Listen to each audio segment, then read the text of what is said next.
je pars 4 jours plus tôt de mon workaway pour aller monter à cheval. Wow. Et ça, c'est trop chouette. Et avec qui j'y vais? Avec moi. Et donc nous voilà partis en train avec Clément. J'ai un petit bébé à côté de moi. Devinez combien on paye pour 8 heures de train. Roulement de tambour, 2,67 €. Faites mieux.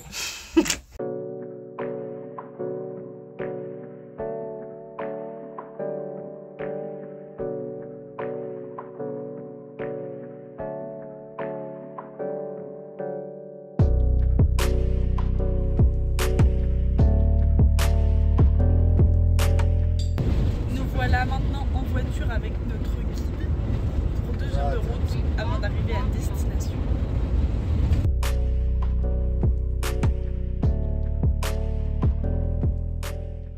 Donc là on est à 2 heures au sud-ouest d'Oulan-Bator. Les paysages sont totalement différents. C'est incroyablement beau. Je n'avais pas encore fait de transport pendant mon voyage. C'est Idri, notre guide.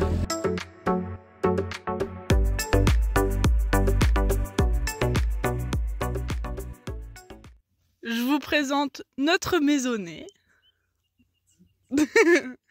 Et pour moi, le plus beau, juste là.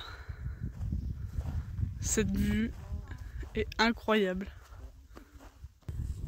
Et donc les horizons, ça donne ça. Il y a 3 familles qui vivent ici dans les yourtes. Et au milieu de tout ça, un panier de basket. Et on va retrouver mes toilettes préférées, la nature. Voilà comment on est accueillis en Mongolie. Bouteille de vodka. Mongol, bien sûr. De la crème de ce matin. Du super pain. Et donc ici c'est une famille semi-nomade, comme apparemment maintenant c'est le cas pour pratiquement tous les nomades. En gros ils ont un emplacement l'été et un emplacement l'hiver. Donc ici l'été ils sont en bas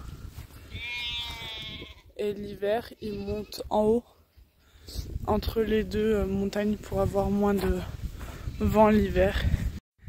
Et donc eux, je crois qu'ils ont une centaine de moutons et une centaine de chèvres. Et là, ils sont tous entassés. Gentiment. Alors ici, pour la traite, ils ont l'air d'accrocher les pattes des vaches à l'avant. Pour être tranquille. Toi, je t'aime trop. Vous trouvez pas qu'elle a une énergie de dingue, cette vache? Mi-roqueuse, mi-jean footiste. Et toi, t'as le combo grande longe plus système au pied. Mais dis donc, tu dois être un sacré fugitif pour avoir tout ça. Le monsieur, il est en train de ramener ses chevaux. Et la bonne nouvelle, c'est que normalement, là-dedans, il y en a un pour moi. Et ils ont sorti les moutons, ça y est. Et voilà, libre comme l'air. Si c'est pas beau comme image, ça. Les yourtes, les chevaux, les chèvres, les moutons, les vaches. Waouh, trop chouette. Les chevaux au milieu des yourtes.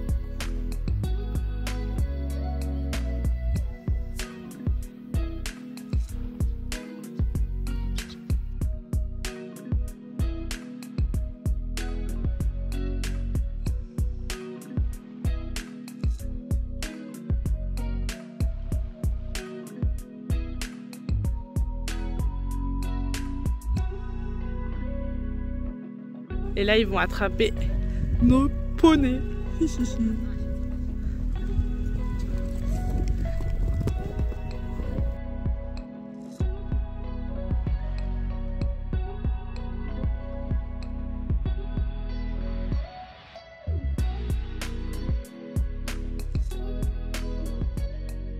Oh là là là. Et de hang.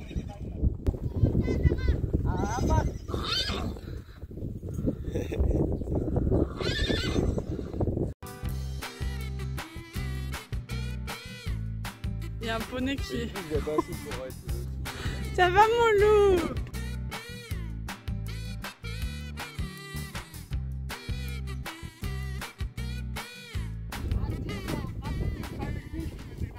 Ouais! Bravo!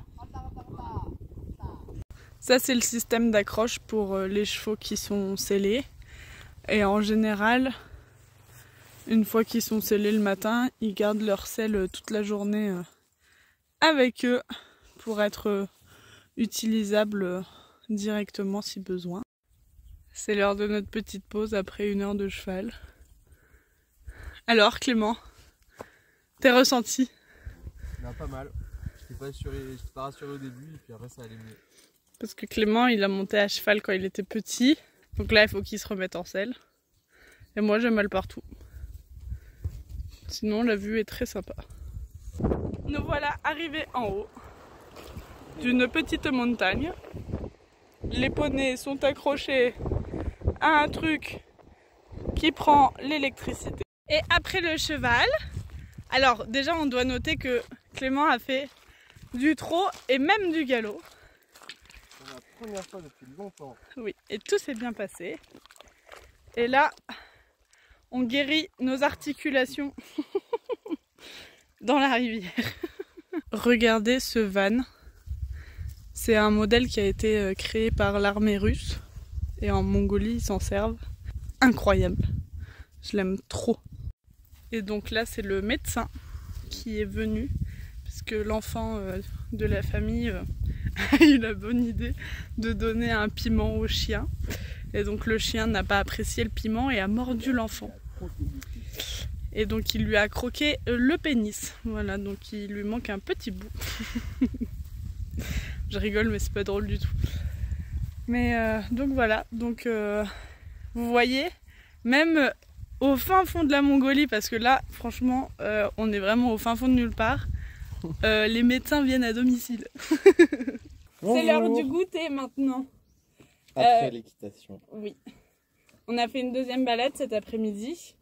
Mon ego en a pris un petit coup, je dois le dire. Parce que mon poney, il voulait plus du tout avancer. Et du coup, je me suis retrouvée comme les débutants à ce que le guide, il accroche mon cheval à son cheval pour avancer. Alors que moi, j'étais pas forcément attaché. Et ouais, j'étais devant comme un pro. Donc toi, tu te faisais traîner comme une nulle. Est-ce que tu es 100% honnête en disant ça? Alors, ouais, oui, mais non, ok, je me suis fait aussi traîner. Et par contre, pour la fin, il nous a fait faire un grand galop. Donc, ça fait beaucoup de nouvelles expériences pour Clément. Mais on s'en est très bien sortis. Nos chevaux, ils étaient contents de rentrer à la maison. Ah oui, ils étaient contents de courir pour rentrer. Petit point que je voulais dire, c'est... Je trouvais que ici, par rapport à ce que je vous avais dit dans une ancienne vidéo, chez Minji, je trouve que les chevaux ici, ça me rassure, ils sont quand même vachement mieux traités. Après, eux, c'est des éleveurs de chevaux de course. Donc, peut-être pour ça qu'ils sont mieux traités. Aussi. Et dernier point, je suis allée faire une petite balade dans la rivière.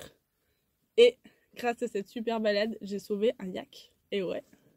Tu peux pas le dire ça à Non, monsieur l'expert du cheval. Non, en plus, du coup, t'as sauvé le yak du voisin.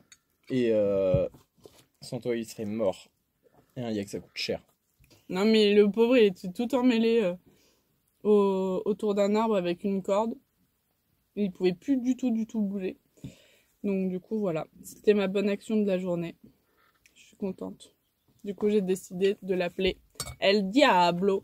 Parce que j'ai essayé de m'approcher de lui pour essayer de le démêler. Et il a foutu un gros coup de corne dans l'arbre.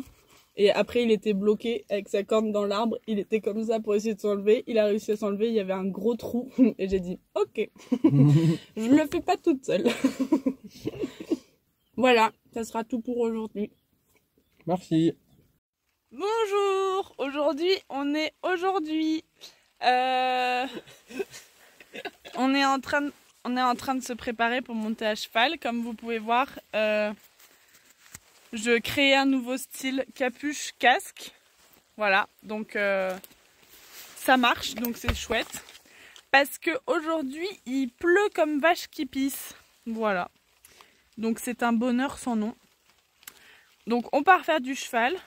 Et par contre, ce qui est cool par rapport à hier, c'est qu'on va pas juste faire une balade. C'est qu'avec, ouais, on a un job. Avec la pluie, les moutons et les chèvres, ils sont partis dans tous les sens. Et donc du coup, il faut qu'on aille les chercher. Nous avons trouvé les moutons. Ils sont tout là-haut. Vous voyez que dalle, c'est parfait. Ah si, ça va mieux. Alors ça, c'est les étables pour les vaches pour l'hiver. Donc il faut savoir ici que l'hiver, il fait moins 40. Et donc du coup, la nuit, ils mettent les vaches dans ces étables-là. Et la journée, ils sont à l'extérieur. Et donc notre guide, il nous expliquait qu'ils font pas d'étable fermée ici.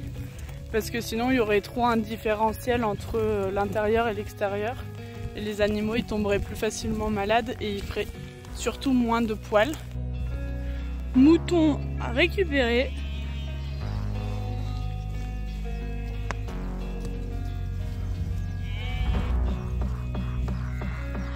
On ramène les bêtes au bercail.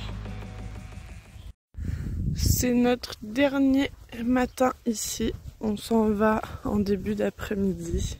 La conclusion de cet endroit, c'est que, à mes yeux, c'est un petit paradis. Et je suis vraiment contente d'avoir encore une fois dépensé mon argent, ce fameux, pour quelque chose que je n'avais pas prévu. Mais je suis contente de l'avoir fait. En imaginant venir en Mongolie, je me voyais plus vivre quelque chose comme je vis là que, entre guillemets, ce que j'ai vécu chez Minji. Donc ça n'aura été que 3 jours, mais ça m'aura fortement comblé. Donc c'est le principal. Et je pense par contre que si un jour je reviens en Mongolie, le meilleur deal, c'est d'acheter 2 chevaux. Parce que les chevaux ici, ça coûte vraiment pas cher. T'en as pour un bon cheval, t'en as pour 500 €. Mais vraiment un bon cheval. Donc je pense qu'à 300 € tu peux trouver des chevaux. Et partir avec eux, un pour les bagages, un pour toi. Dormir en tente et tout, et voyager pendant peut-être 2 ou 3 mois. Et puis bah après tu les revends, donc tu perds pas spécialement ton argent. Et bah t'es autonome sur ton voyage quoi. Ah oui, et j'ai appris plein de choses. Ici, on a pu poser vraiment plein de questions. Et c'était vraiment hyper intéressant. Et pour vous partager quelques trucs, par exemple en Mongolie, comme c'est très grand et que c'est le pays avec le moins de densité de population dans le monde, le gouvernement offre à tous les Mongols, quand ils souhaitent, une seule fois bien sûr, 500 mètres carrés de terrain où ils souhaitent. Et donc en général, ils le prennent soit quand ils vont se marier, soit quand ils sont majeurs. Après par exemple, les enfants qui vivent dans des coins ruraux comme ici, là par exemple, leur école, elle est à 50 km d'ici. Et donc du coup, tout le temps où ils sont à l'école, à partir de 4 ans, ils sont à l'internat.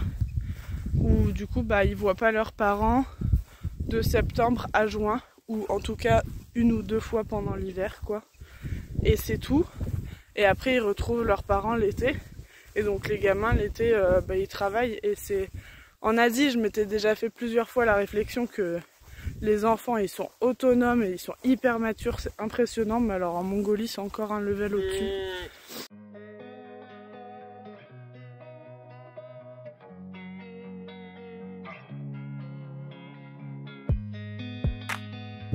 Et nous voilà en route pour la dernière balade.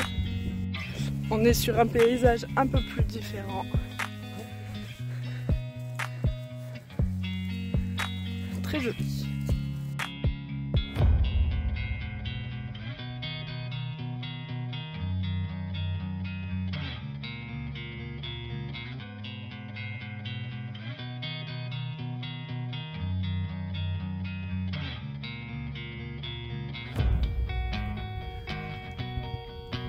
Au revoir les copains. Et nous voilà repartis comme on est venu. en camionnette.